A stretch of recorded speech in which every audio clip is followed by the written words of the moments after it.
तर आज आपण लेक्चरला बघणार आहे जावास्क्रिप्ट टाइमर्स, JavaScript टाइमर्स. त्यात दोन प्रकार आहेत. एक आहे की सेट इंटरवल आणि सेकंड पार्ट आहे की सेट टाइमआउट. तर याचा डिफरन्स काय महत्त्वाचा की सेट इंटरवल म्हणजे काय की सेट इंटरवलमध्ये म्हणजे तुमचा क्लॉक कसा चालतो, एकदा जर चालू झाला तर तो कंटिन्युअसली 1 सेकंदानं 2 सेकंदानं तो कंटिन्युअसली फिरत राहतो. तसंच सेट इंटरवल हे फंक्शन आहे की तुम्ही एकदा ज्यावेळेस चालू करता त्यावेळेस तुम्ही कंटिन्युअसली तो वर्क होत राहतो. आणि सेट टाइम आउट काय आहे की एक विशिष्ट कालावधीनंतर तो बंद पडतो. जसं की त्याला एक पॅरामीटर लागतो, एक म्हणजे फंक्शन काय काम करायचं आहे, आणि सेकंड पॅरामीटर लागतो की किती वेळानंतर ते काम करायचं आहे, किती वेळानंतर ते एक्झिक्यूट करायचं आहे फंक्शन. आणि राहिलेले दोन जे प्रकार आहेत ते नलेबल आहेत. नलेबल म्हणजे काय की त्याला व्हॅल्यू दिली तरी चालतं, नाही दिली तरी चालतं. Set interval. पहिला सेट टाइम आउटचं घेऊ बेसिक.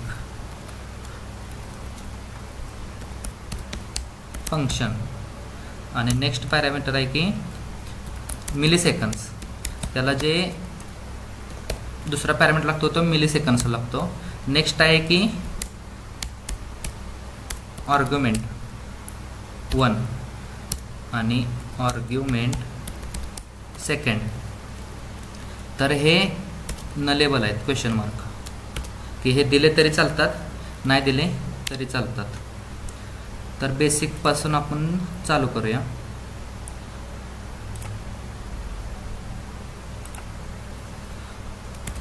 बेसिक काय झालं आता,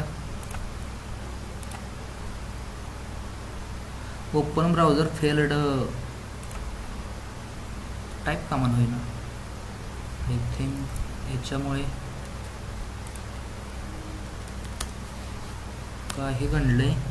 ओपन ब्राउझर फेल्ड.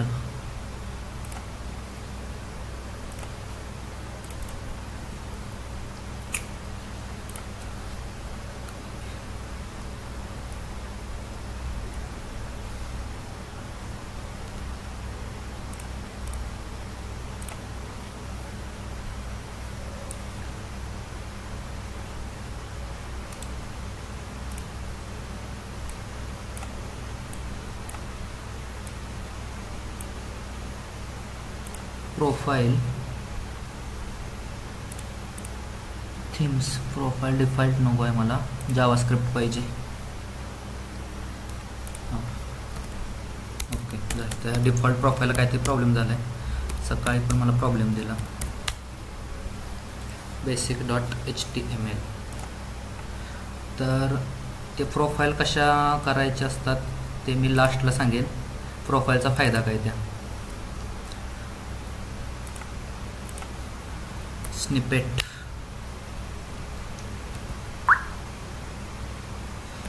सेट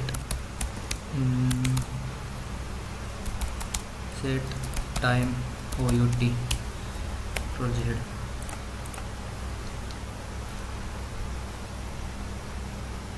त्यात मी एक पॅराग्राफ टॅग दिला आणि welcome to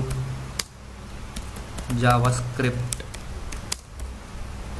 lecture after exam असं काहीतरी मी टेक्स्ट दिला. आणि त्याला एक मी युनिक ID देतो. युनिक ID का तर ते डॉमनं ॲक्सेस झाला पाहिजे. त्या मी IDला नाव देतो मेसेज. आणि मेसेजमध्ये स्क्रिप्ट टॅग लिहितो जावास्क्रिप्टसाठी. आणि त्या स्क्रिप्टमध्ये मला ॲक्सेस करायचे आहे. तर let message is equal to document dot get element by ID single message. जरी मी डबल कोट दिले तर सेव्ह झाल्यानंतर तो सिंगल कोटच घेणार आहे, कारण की ते मी एक्सटेन्शन्स वगैरे आहे ना सगळं सिग्रिगेट केलं आहे. आता मला सेट टाईमआउटचं फंक्शन लिहायचं आहे. तर सिम्पल फंक्शन, आपण फंक्शन कीवर्डनं सुरुवात करूया. फंक्शन कोणतं फन नावाचं घेतलं, त्याला आपण पॅरामीटर नाही पाठवत. आणि ते फंक्शन काय करणार आहे, तुमचा जो मेसेज आहे त्याचं स्टाईल डॉट डिस्प्ले आणि ब्लॉक करणार आहे. Is equal to BLOCK, may be double कोटमध्ये असेल BLOCK. Try cry. तर set time out function, set time out, set time out.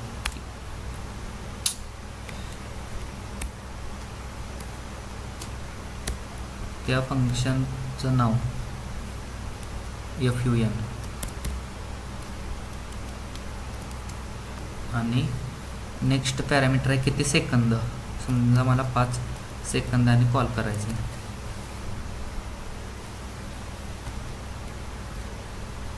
आणि जर का मी हीच प्रॉपर्टी पहिल्यांदा मला आधी दिसते कशी बघूया.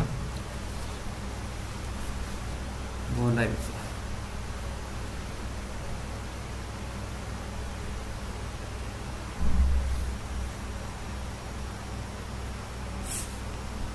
ओके, तर दिसते सेम. मला काय करायचं आहे, यात त्याची स्टाईल प्रॉपर्टी नन करायची आहे. Style display none. तर यानं काय होणार ते,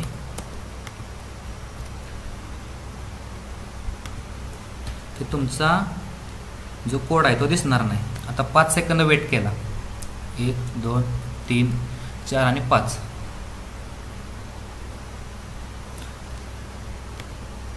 पाच सेकंदाने वर्क तर व्हायला पाहिजे.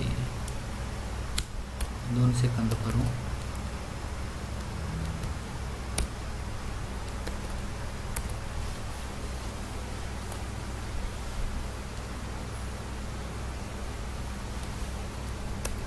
मे बी जर का मी हे Ctrl+X केलं आणि याच्यात टाकलं एरो फंक्शनने, तर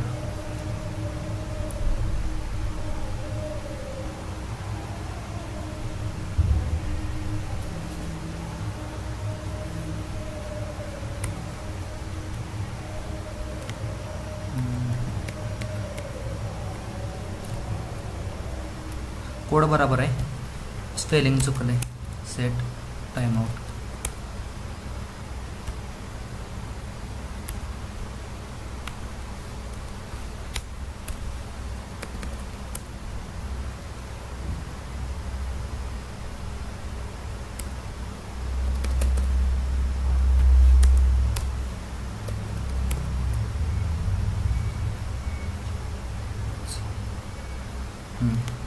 झाला वर्क. की तुमचं जे फंक्शन आपण सेपरेट लिहिलं आहे ना, पहिला parameter function as a argument म्हणून आपण पाठवायचा आणि नेक्स्ट पॅरामीटर आहे की किती सेकंद त्याला डिले लागणार आहे ते नेक्स्ट पॅरामीटर पाठवायचा. बेसिक जर कळलं असेल तर 1 टाईप करा. नेक्स्ट एक्झाम्पल .html जर मी घेतलं. आता मला काय करायचं आहे, जे पण काय काम करायचं आहे ते बटनवरती काम करायचं आहे. जसं की तुम्ही कोणती पण गव्हर्नमेंटची वेबसाईट बघितली असेल, OTP बेस्ड कोणती पण वेबसाईट बघितली ना, जसं त्याला टायमर चालतात ना, तशा टाईपमध्ये OTP बेस्ड. त्यात मी घेणार आहे बटन त्याला एक युनिक ID देणार आहे, OTP BTN, आणि त्याला मी डिसेबल्ड ठेवणार आहे. आणि डिसेबल्ड ठेवल्यानंतर वेट फॉर 5 सेकंड्स.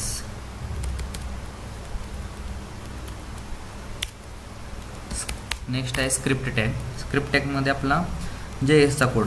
आता मी ॲरो फंक्शन वापरणार की फंक्शन सेट टाइम आउटला ऑटोमॅटिकली कॉल होतो आणि डायरेक्ट 5 सेकंदानंतर ते बटन अनेबल होतं. सेट टाइम आउट, त्याचं ॲरो फंक्शन आणि 5 सेकंड्स आणि याचा code. Document dot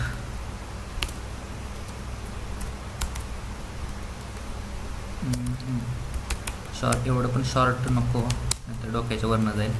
OTP BTN is equal to get document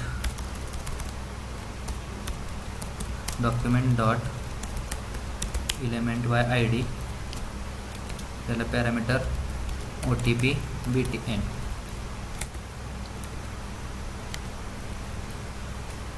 OTP BTN वरती मला ऑपरेशन करायचे काय की त्याची जी डिसेबल्ड प्रॉपर्टी आहे ती मला फॉल्स ठेवायची. Ctrl+V is equal to false.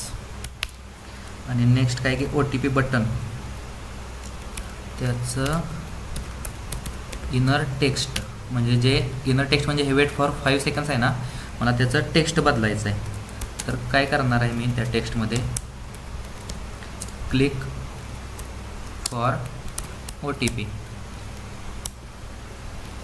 Save केलं आणि त्याच्यानंतर गो लाईव्ह केलं. ओके, आत्ता तुमचं बटन डिसेबल्ड आहे पण 5 सेकंदानंतर अनेबल्ड होणार आहे.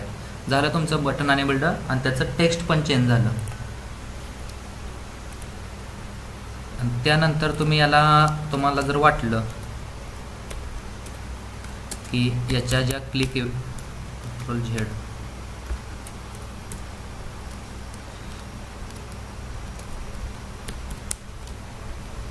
जो क्लिक इव्हेंट आहे का ऑन क्लिक असतो, जावा अँगुलरमुळे सगळं भेळमिसळ होत्या. त्याचा ऑन क्लिक इव्हेंटला फन नावाचं फंक्शन कॉल करायचं आहे मला.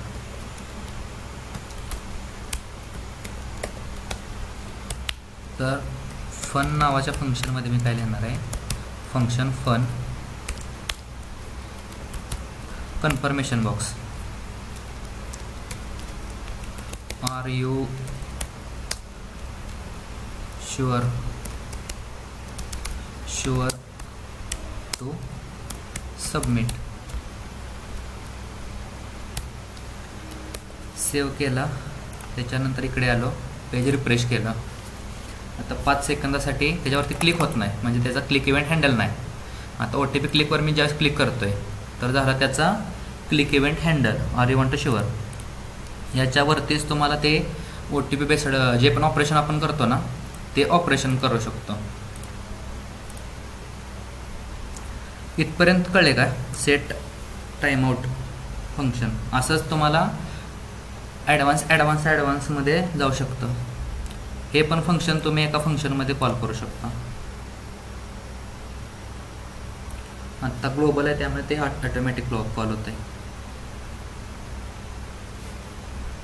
तर कळलं असेल तर नेक्स्ट आहे की सेट इंटरवल. जसं तुम्हाला मी सांगितलं की तुमचा जे सेट इंटरवल आहे ते प्रत्येक सेकंदाला जर तुम्हाला वाटलं की माझ्या ॲप्लिकेशनमध्ये लाईव्ह टायमर चालू करायचं आहे. लाईव्ह टायमर म्हणण्यापेक्षा तुम्ही ज्यावेळेस ॲमेझॉनची वेबसाईट उघडता नाहीतर फ्लिपकार्टची वेबसाईट उघडता त्यावेळेस बघा सेल्स असतात, सेल्स की 24 hours लेफ्ट, त्याच्यावरती लाईव्ह टायमर्स असतात ना चालू. ते कसे घेतात लाईव्ह टायमर? त्यांना कसं कळतं की तुमच्या इथे हाच टाईम चालू आहे नाहीतर माझ्या इकडे सर्व्हरला कोणता टाईम चालू आहे. आणि 12लाच का म्हणते बरोबर फ्लॅश सेल्स चालू होतात. तर तुमच्या मशीनवरचा टाईम कसा घ्यायचा ते पहिल्यांदा सांगतो मी. एक H1 मध्ये ID ला मी देतो क्लॉक. नेक्स्ट आहे स्क्रिप्ट टॅगमध्ये code, sorry set interval. Access करू ID ने. Let CK is equal to document dot get element by ID CLOCK.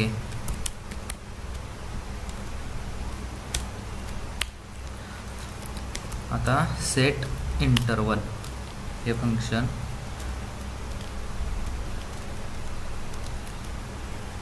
मला प्रत्येक सेकंदाला कॉल करायचं आहे.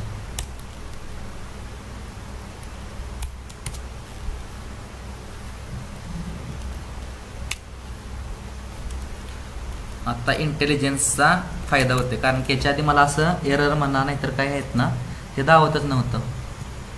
कारण की माझ्या प्रोफाईलला जर डिफॉल्ट प्रोफाईल आहे ना त्याला सगळे अँग्युलरचे पण एक्सटेन्शन्स आहेत, रिॲक्टचे आहेत, जावास्क्रिप्टचे आहेत, परत जे आपण .NET वापरतो ना .NETचे पण यात एक्सटेन्शन्स आहेत, CPPचे वगैरे. तर ते प्रोफाईल मी सेग्रिगेट कशी करायची ती लास्टला सांगणार आहे. कारण की इंटेलिजन्स VS कोड जास्त करून वापरतं कारण इंटेलिजन्ससाठी. कारण कोड करायचं बोललं तर कोणत्या पण तुम्ही कोड एडिटरवर करू शकता, जसं की कोड ब्लॉक्स आहे वगैरे. तर यात मी काय करणार, एक नावाचं व्हेरिएबल घेणार आहे. नाव म्हणजे आता करंट त्याला मी काय करणार आहे न्यू आणि डेट. न्यू डेट हे इनबिल्ट फंक्शन आहे, त्याचं स्ट्रिंगमध्ये कन्वर्जन करणार आहे. टू लोकल टाईम स्ट्रिंग, कारण की आपल्याला प्रिंट स्ट्रिंग करायचे आहे. आणि नेक्स्ट आहे की तुमच्या जे क्लॉक ॲक्सेस केलं आहे त्याचं जे इनर टेक्स्ट आहे ते नावला करायचं आहे.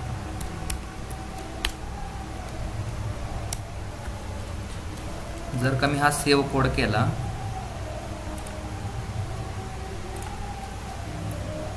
ओके, तर पेज लोड झाल्या लाईव्ह टायमर दावला बघा की 9:42:19. आमचा जो आता करंट प्रोजेक्ट आहे ना तो ह्या टायमरवरती बेस आहे. 9:42 कोणतं घेतं की लोकल तुमचा जो पण PC वापरताय, जे पण मशीन वापरताय ना त्या मशीनवरचा टाईम घेतं आणि त्याचे इनबिल्ट फंक्शन आहेत. टू लोकल स्ट्रिंग आहे. नेक्स्ट त्याचा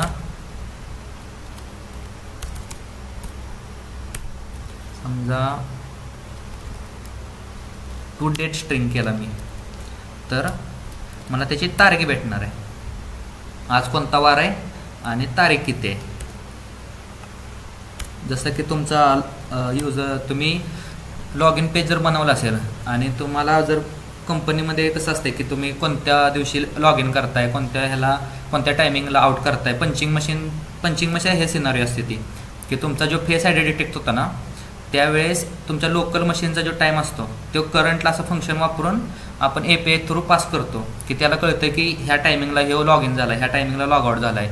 नाहीतर तो जर आपण जसं आत्ता ग्रुपवर टाकतोय ना की मी ह्या टायमिंगला लॉग इन केला, मेसेज टाकला, नाहीतर काय, मग कंपनीच्या मालकाला कसं कळणार की तो ॲक्च्युअल आलेलं का नाही कंपनीत. त्यासाठी ते फेस डिटेक्शन वगैरे थंबची जी प्रोसेस आहे ना त्याच्यामागे असे नॉर्मल फंक्शन असते ती, पण आपल्याला माहीत नसते की कशाचा यूज कुठे असतो. आणि डेट आहे ना, डेट हे फंक्शन भरपूर वेळा वापरते. भरपूर म्हणजे इंडस्ट्रीत जर ज्यावेळेस तुम्ही जॉब लागणार आहे तुम्हाला त्यावेळेस कुठं ना कुठं तरी वापरणारच आहेत डेट. असं नाही की जावास्क्रिप्टमध्ये वापरतील, तुम्ही इवन .NET म्हणा, नाहीतर तुमचे पायथॉन नाहीतर जावा असेल त्याच्यात पण तुम्हाला इनबिल्ट फंक्शन भेटतात, ते तुम्हाला वापरायला लागतातच. So knowledge is interrelated. इथपर्यंत कळलं. Coming back to recording. आता स्लायडर कसा वर्क करतो, HTML.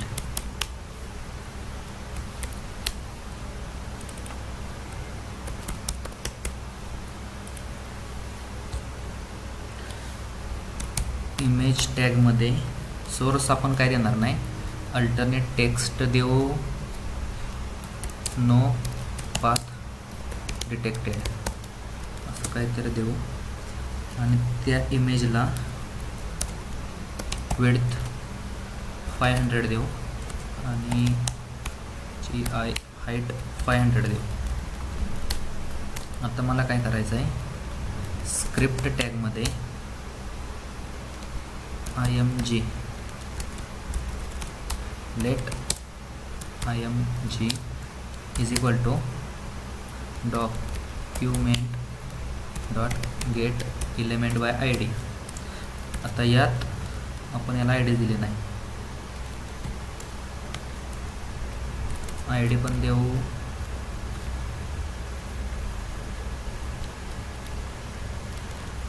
img.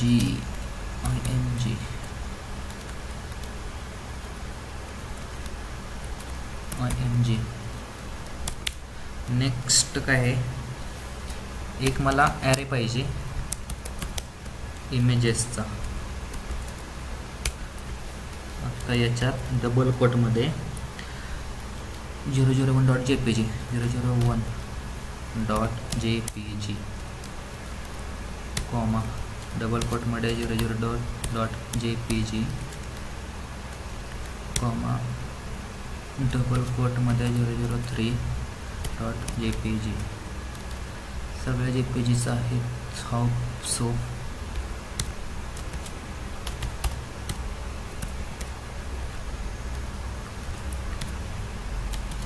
005.jpg. तर इमेजेसचा एक ॲरे घेतला आणि मला त्याची इंडेक्स फिरवायला आहे ना, एक इंडेक्स व्हेरिएबल लागेल, त्याला मी 0ला असाइन करतो. आता सेट इंटरवल फंक्शन,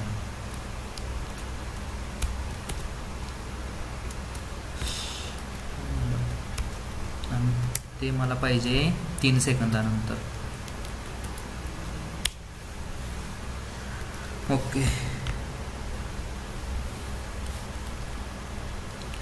तर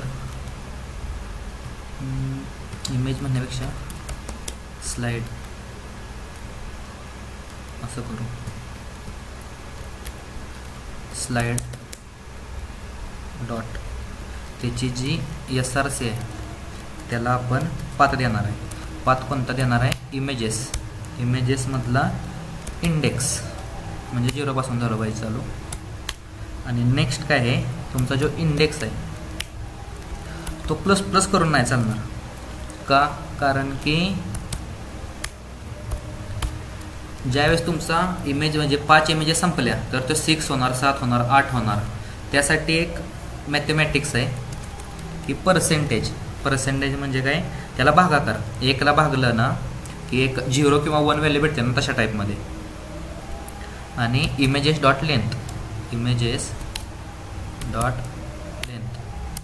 समजा इमेजेसची 5 लेंथ आहे, तर 5नं जर 2ला भागलं तर काहीतरी मे बी 1 आन्सर येईल, परत 2 आन्सर येईल, 3 आन्सर येईल, अशा टाईपमध्ये ते फिरवणार. आणि नेक्स्ट 5ला 5नं भाग जातो ना तेव्हा 0 होतो आणि परत हा असं इंडेक्स 0 पासून चालू होते. असं ते मॅथमॅटिक्स कॅल्क्युलेशन आहे. Hope so understand. No path detected. तर पहिल्यांदा त्याने लोड घेताना घेतलं नाही. ओके, तर बघितलं तर 3 सेकंदानंतर तो प्रत्येक कॉल होतोय. आता मला काय करायचं आहे, H1 टॅग हे 3 सेकंद पण आहे ना, मला प्रिंट होताना बघायचं आहे. यात हे एक लागेल,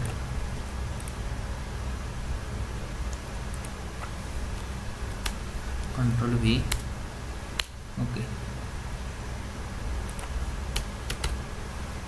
DOM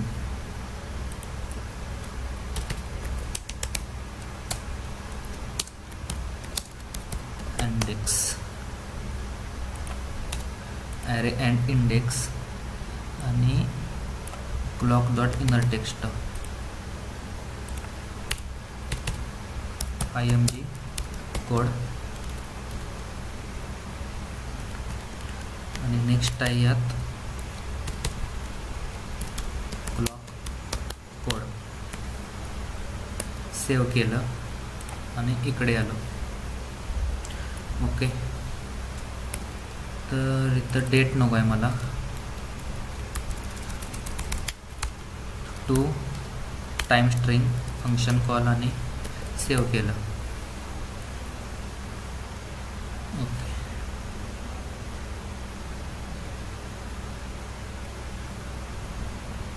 तर ते 3 सेकंदानंतर प्रत्येक वेळेस कॉल होते. जसं की बघू शकता 1 2 3 आणि 3 सेकंदानं तुमचा टायमर पुढं सरकतोय इंडिया स्टँडर्ड टाईम. सो इथपर्यंत कळालं. तर नेक्स्ट काय आहे की तुम्ही आता मल्टिपल ज्यावेळेस इंटरवल वापरता, तर यांना मल्टिपल इंटरवल वापरल्यामुळे काय होतं की तुमचं ॲप्लिकेशन हेवी होतं. जसं की आत्ता आपण मार्वेलसला बघितलं की ते लॅग मारते. तर लॅग मारण्यासाठी आहे ना, म्हणजे कधीतरी काहीतरी कुठल्या तरी पेजवरती गेलं, जसं की होम पेज नंतर आपण कॉन्टॅक्टच्या पेजला गेलो, तर त्याचा जो बॅकग्राऊंडला जो टायमर आहे ना तो चालूच राहतो. मग तो थांबवायचा कसा? तर थांबवण्यासाठी आहे ना एक क्लिअर इंटरवल नावाचं फंक्शन आहे. इथं जर आलो, क्लिअर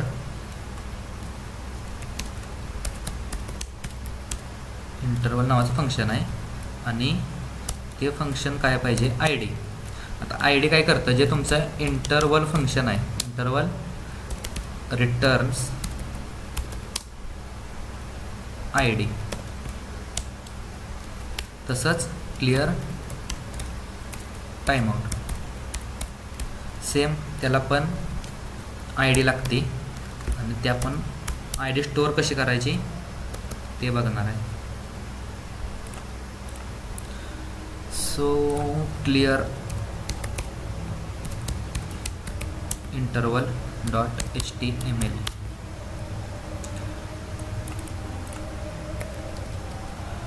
हेच फंक्शन घेतो.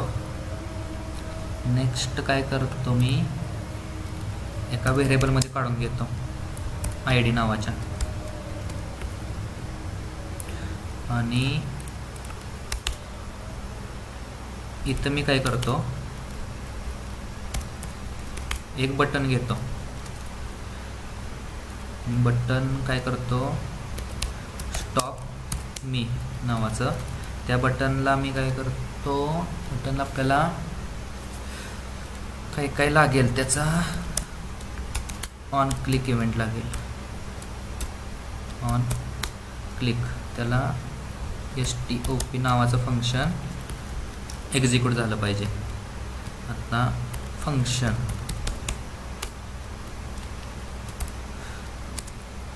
STOP नावाचं. आता यात तुमचा क्लिअर इंटरवल आणि तुमचा आलेला ID.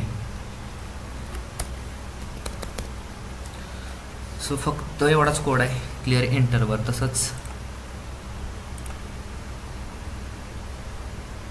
सॉरी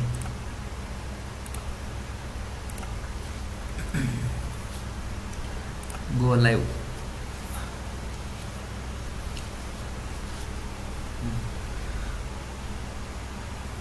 ओके, 3 सेकंदानंतर ते बंद होते. आता मला हे स्टॉप झालं पाहिजे. आता हे झालं स्टॉप. पण स्टॉप झालेलं कसं कळणार? कन्फर्मेशन देऊन. तर इथं काय करायचं आपल्याला, कन्फर्मेशन बॉक्स स्टॉपड स्लाइडर.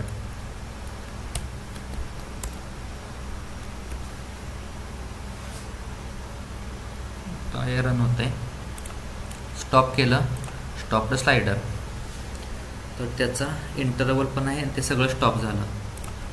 नेक्स्ट केलं तरी पण ते स्टॉप झालं.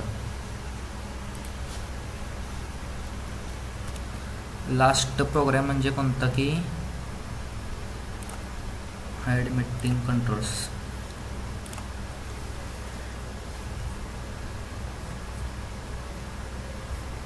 Type speed, TYPESPEED. Type speed म्हणजे काय की तुमचं जे हे कोणतं पण टेक्स्ट आहे ना ते कितीतरी सेकंदाने एक एक एक एक अक्षर आहे ना ते असं उमटलं पाहिजे, म्हणजे डिस्प्ले झालं पाहिजे. टाईप स्पीड त्याला टाईप रायटर असं काहीतरी म्हणतात. Type writer. तर यात मला एक H2 टॅग पाहिजे जे प्रिंट होणार आहे त्यासाठी. आता H2 टॅगमध्ये मी काय त्याला लिहित नाही, ID मध्ये टाईप लिहितो. आणि नेक्स्ट आहे की स्क्रिप्ट टॅग.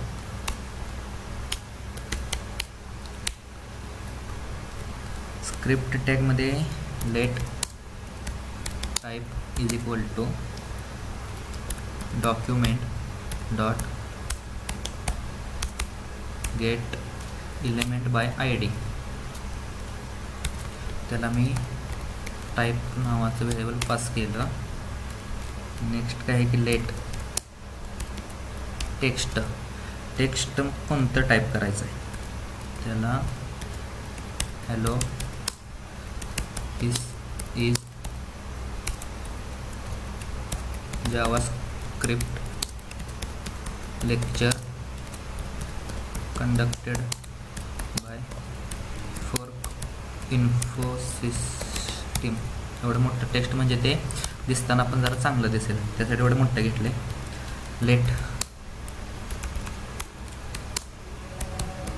लेट इंडेक्स त्याला मी 0ने असाइन करतो, प्लस प्लस झालं पाहिजे. आणि आता आपल्या फंक्शनची बारी. Type writer FUNCT TYPEEWRITER.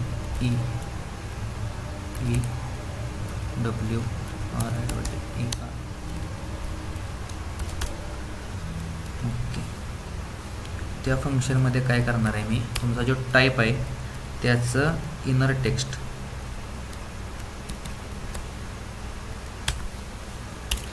आता रिकर्शन टॉपिक यात खूप महत्त्वाचं आहे. रिकर्शन टॉपिक का म्हण की रिकर्सिव्ह कॉल कसा होतो ना, ते जर सीमध्ये तुमचं कच्चं असलं ना तरी तुम्हाला अंडरस्टँडिंग होईल की रिकर्सिव्ह कॉल कसा जातो. आता इनर टेक्स्टला मी काय करणार आहे, is equal to text dot slice. तुमचे मी जर स्लाइस स्प्लाइस लेंथ नावाच्या ज्या मेथड्स मी घेतलेल्या आहे ॲरेच्या, त्या मेथड्स आपल्याला अप्लाय करायचे. त्याला 2 पॅरामीटर लागतात आणि ते नलेबल पण आहेत. नलेबल म्हणजे त्याला पॅरामीटर नाही दिला तरी त्याचा तो वर्क करतो, आणि पॅरामीटर दिला तरी तो घेतो. जसं मी तुम्हाला सांगितलं की सेट इंटरव्हल आणि सेट टाईम आउटला 4 पॅरामीटर असतात. 2 ते लागतातच की फंक्शन आणि किती टायमानं एक्झिक्यूट व्हायचं आहे, आणि ते बाकीचे 2 पॅरामीटर्स आहेत ते नलेबल. पाठवले तरी चालतात, नाही पाठवले तरी नल घेतं. तसं इथं हॉवर केल्यानंतर आहे ना तिथं आले बघा की स्टार्ट कुठनं स्टार्ट करायचं आहे आणि एंड कधीपर्यंत करायचं आहे. आता स्टार्ट मला कुठनं पाहिजे 0 पासून, आणि एंड कुठनं करायचं, एंड कुठपर्यंत करायचं आहे इंडेक्सपर्यंत. आता हे मी सेव्ह केलं. नेक्स्ट आहे की इंडेक्स प्लस प्लस. तुमचं जे एक लेटर आहे ना ते प्लस प्लस झालं पाहिजे ना, त्यासाठी इंडेक्स प्लस प्लस मी करतोय. नेक्स्ट काय की इफ कंडिशन. इफ ते कधीतरी ब्रेक झालं पाहिजे, नाहीतर ते कंटिन्युअसली रन होईल. इंडेक्स तुमची index less than or equal to कोणापेक्षा तुमचं जे टेक्स्ट आहे, टेक्स्ट म्हणजे कोणतं, हे टेक्स्ट आहे त्याची लेंथ मला कंट्रोल Z त्याची लेंथ आणि त्याचा इफ ब्लॉक चालू. जोपर्यंत इंडेक्स जोपर्यंत कमी आहे तुमच्या ह्या लेंथ ह्या टेक्स्टपर्यंत, ह्या स्ट्रिंग टेक्स्ट म्हणण्यापेक्षा स्ट्रिंग घेऊ, ह्या स्ट्रिंग जोपर्यंत त्याची जी लेंथ आहे ती इंडेक्सपेक्षा कमी आहे तोपर्यंत इफ ब्लॉक एक्झिक्यूटिव्ह. आता याच्यात मी काय टाकणार आहे, set time out. Set time आउटला 2 पॅरामीटर, पहिला पॅरामीटर आणि नेक्स्ट पॅरामीटर 100 येतं. 100 मिलीसेकंद घेतलं आणि पहिल्या पॅरामीटरला मी काय करणार आहे, तुमचं हे जे फंक्शन आहे ना ते रिपीट कॉल करणार आहे. Ctrl V. आता जर काही मी गोलाव केलं,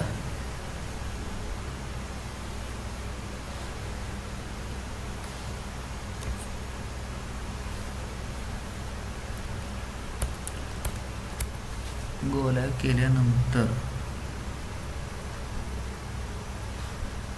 हां राईट, की मी फंक्शनच कॉल केलं नाही. टाइपरायटर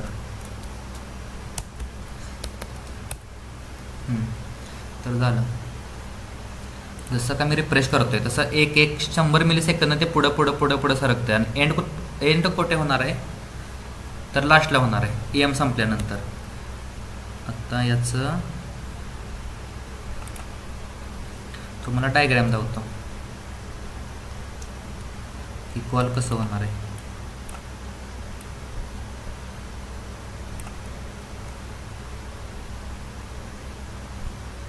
हे तुमचं काहीतरी फंक्शन आहे.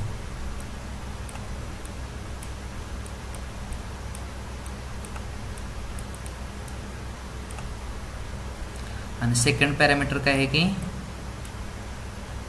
कधीपर्यंत, म्हणजे किती सेकंदानं कॉल करायचं आहे. तर 100 ms मिलीसेकंड्स. आता पहिल्यापासून हे फंक्शन एक्झिक्यूट झालं, तुमच्या ह्या पेजवरती आलं. आता एक्झिक्यूट झाल्यानंतर त्याला टाईप भेटला. टाईप काय आहे की आपण त्याचे जे H2 एलिमेंट आहे ना, तो H2 एलिमेंट त्याला टाईप भेटला, H2. आता H2 मध्ये आला. नेक्स्ट काय आहे की त्याचं जे इनर टेक्स्ट आहे ते त्याला असाइन आपण काय करणार आहे की टेक्स्ट डॉट स्लाइस, या टेक्स्टमधलं आहे ना स्लाइस, म्हणजे त्यातलं एकच अक्षरान, एक अक्षर कोणता, 0 इंडेक्सवालं एक अक्षरान. तर ते पहिल्यांदा तुमचं झालं प्रिंट H. परत नंतर खाली आल्यानंतर नेक्स्ट काय इंडेक्स प्लस प्लस. आता इंडेक्सची जी व्हॅल्यू आहे ती 1 झाली. आता इंडेक्सची व्हॅल्यू 1 आहे आणि टेक्स्ट डॉट लेंथ किती आहे, 5 आणि 4 9 10 11, सपोज 30 आहे ते. तर हा परत त्यात जाणार, हा ब्लॉक एक्झिक्यूट होणार. एक्झिक्यूट. नेक्स्ट काय आहे की set time out function. Set time आउटला आपण परत नंतर सेम तीच प्रोसेस केली आहे की टाइपरायटरला कॉल केला आहे. टाइपरायटरला परत नंतर हा असा रिकर्सिव्ह कॉल, इथनंच इथं अजून खाली गेला नाही तो. परत नंतर सेम असं कॉल करत करत इंडेक्स प्लस प्लस, म्हणजे त्याची इंडेक्स व्हॅल्यू 2 होणार. प्लस प्लस करत परत असाच फिरून कॉल, सेम प्रोसेस अशीच होती. आता एक्झिक्युशन कधी थांबणार आहे, ज्यावेळेस त्याची इंडेक्स 30 लेस दॅन झाली आणि त्याचं ॲक्च्युअल व्हॅल्यू 31 झाली, तर कंडिशन झाली फॉल्स. आणि फॉल्स झाल्यानंतर तुमचा इफ कंडिशन हा बॉक्स यात जाणारच नाही. आणि मग त्यानंतर तुमचं हे फंक्शन झालं पूर्णपणे एक्झिक्यूट. सो इथपर्यंत कळलं असेल तर 4 टाईप करा. नेक्स्ट पार्ट आहे की तुमचं जे पॅरामीटर्स मी तुम्हाला सांगितले न लेबल, आता आपण 2 पॅरामीटर्स वापरत होतो, तर आपण त्याला काय करणार आहे, 3 पॅरामीटर्स आपण पास करणार आहे. 3 पॅरम नाही, मे बी नाही तर 4 करू. 4 पॅरम डॉट HTML.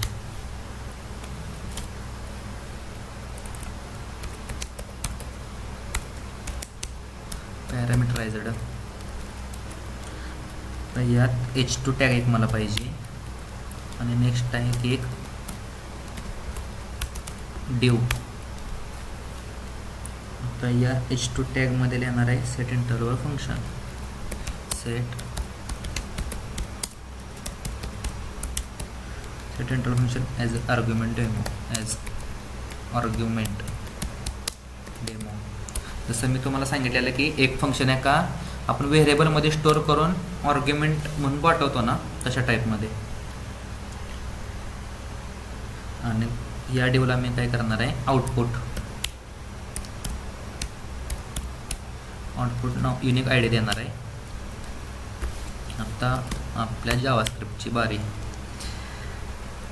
कॉन्स्ट भरपूर दिवस झाले कीवर्ड वापरला नाही, बघूया.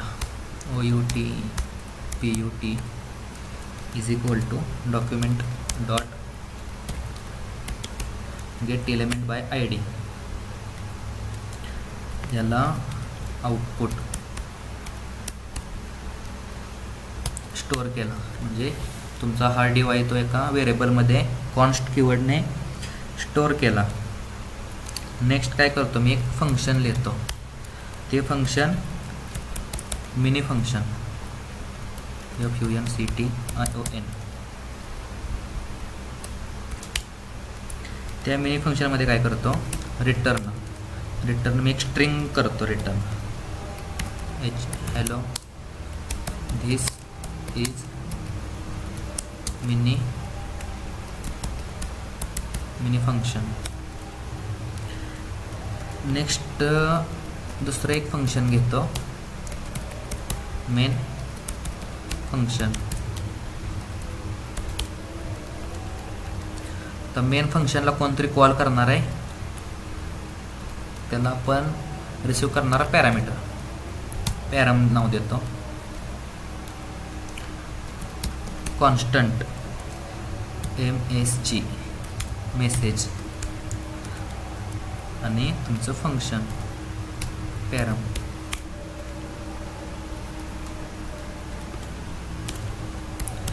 हे डोक्यावरून गेलं तरी चालतंय, एवढं इंटरव्ह्यूला पण विचारत नाहीत, पण माहीत असावं इंडस्ट्री लेवलला, नाहीतर परत जॉब टिकवणं भरपूर अवघड आहे. मेसेज प्लस तुमची जी स्ट्रिंग आहे त्याला मी मायनस करतो, प्लस तुमचं जे व्हेरिएबल आहे, व्हेरिएबल म्हणजे live timer date dot to time string.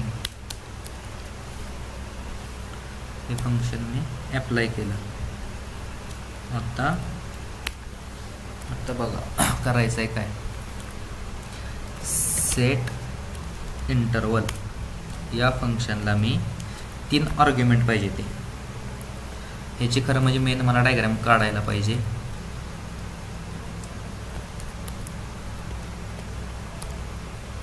पेंटमध्ये काढायला लागणार आहे, तर बघूया. सेट इंटरवल, त्याला पहिला पॅरामीटर आपण कोणता पाठवला, मेन फंक्शन. हे नीटमध्ये समजून घ्या की कोणता पॅरामीटर कसा जातोय, आर्ग्युमेंट म्हणून कसा जातोय. नेक्स्ट काय आहे, किती सेकंदाचा, 1 सेकंद नाहीतर 4 सेकंद आपण करूया. नेक्स्ट काय की मिनी फंक्शन, हे आपले झाले 4 पॅरामीटर.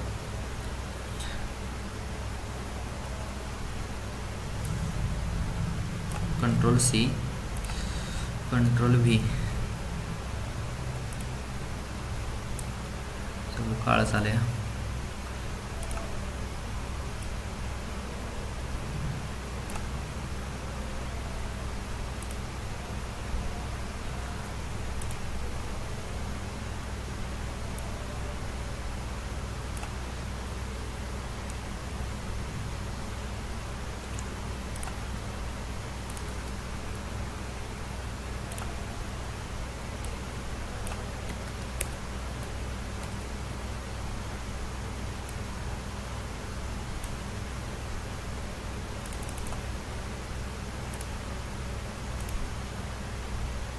सेट इंटरवल, मला बोल्ट नको आहे,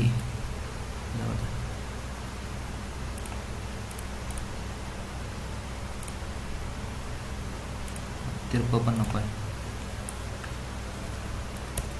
तर याचं पहिल्यांदा आपण आउटपुट बघूया कसं येतंय.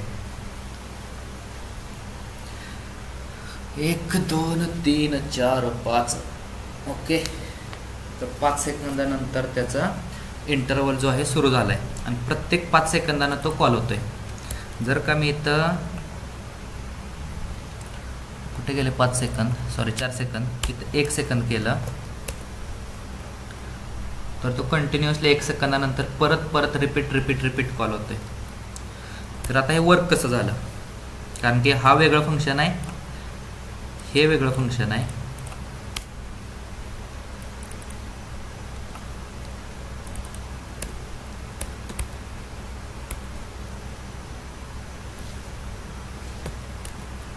डायरेक्ट इथंच समजावतो.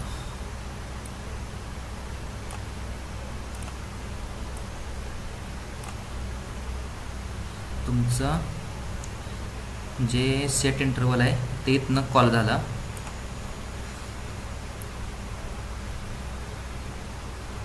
Text Windows V mini function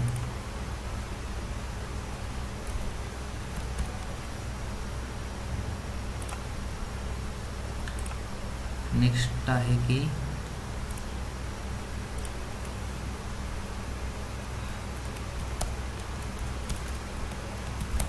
mini function आणि त्याचा काहीतरी कोड असेल.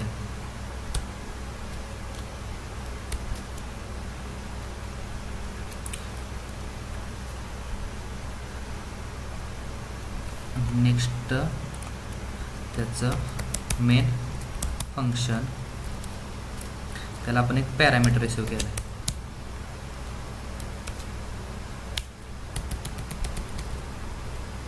आणि तो पॅरामीटर परत मी तो पॅरामीटर घेऊन परत फंक्शन कॉल केले ते.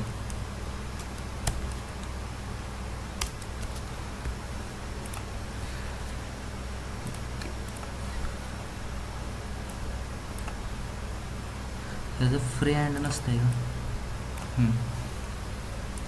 तर जसं की मी तुम्हाला सांगितलं की सेट इंटरवल आहे ना, त्याला 2 पॅरामीटर मेन असतात, जसं की मेन फंक्शन आणि किती सेकंदानं वर्क करायचं आहे. जसं की तुम्हाला मी सांगितलं की मेन फंक्शन आहे, हा इथं कॉल होतं आहे मेन फंक्शन. तर आता मेन फंक्शन कॉल झालं आणि जो थर्ड पॅरामीटर आहे ना तो त्याला ॲज आर्ग्युमेंट म्हणून पाठवतं. जसं मी तुम्हाला सांगितलं की 3 पॅरामीटर लागतात, 4 पॅरामीटर लागतात, तसंच सेम आहे. हे तुमचं मेन, त्याला आपण हे फंक्शन आहे ना आर्ग्युमेंट म्हणून पाठवलं. म्हणजे तुमचं जे पाठवताना कॉमा तुमचं सेकंद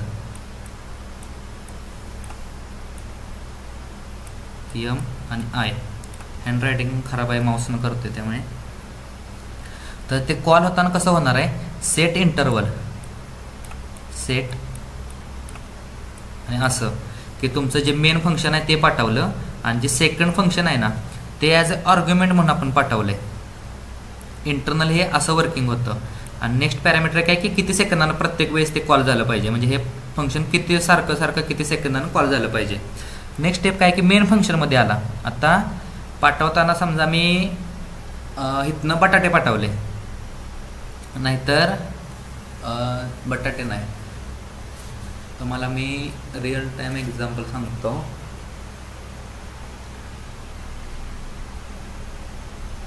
हां, इथनं पाठवताना आहे ना मी ॲज अ कांदा म्हणून पाठवला. सपोज कराडमधून मी कांदा पाठवला, पण मुंबईत त्याची भाषा वेगळी आहे. रिसिव्ह करताना तो काय करणार, ऑनियन. मग त्याचं पॅरामीटर वेगळं होणार आहेत का, नाही, सेमच राहणार आहे. त्याचं फक्त आपण नाव बदललं आहे आणि ते नाव बदलून इथं आपण कॉलिंग केलं. आता इथनं कॉलिंग कुठं जाणार आहे, तुमचं ह्या फंक्शनला कॉलिंग जाणार आहे, मिनी फंक्शनला. म्हणजे इथं हे फंक्शन कॉल होणार आहे. आता इथनं रिटर्न आपण काय केलं, स्ट्रिंग केली आहे. म्हणजे ह्या मेसेज व्हेरिएबलमध्ये आहे ना आपली स्ट्रिंग असणार आहे. String this is hello, this is mini function. He string नंतर काय केल्या, आउटपुट आपण व्हेरिएबल कुठे केलं आहे, डॉम युजिंग डॉम आहे ना, हे आपण एका व्हेरिएबलमध्ये स्टोअर केलं. आणि हे डॉम म्हणजे आउटपुट म्हणजे काय, तुमचा हा डिवच आहे. डिवमध्ये त्याचा इनर HTML मध्ये काय ॲड कर, तुमचा मेसेज, तुमचं hello this is mini function, अधिक तिथं स्पेस टाक आणि अधिक आत्ताची जी तारीख आहे ना ती टाक आणि प्लस 1 सेकंदानं परत प्लस प्लस कर.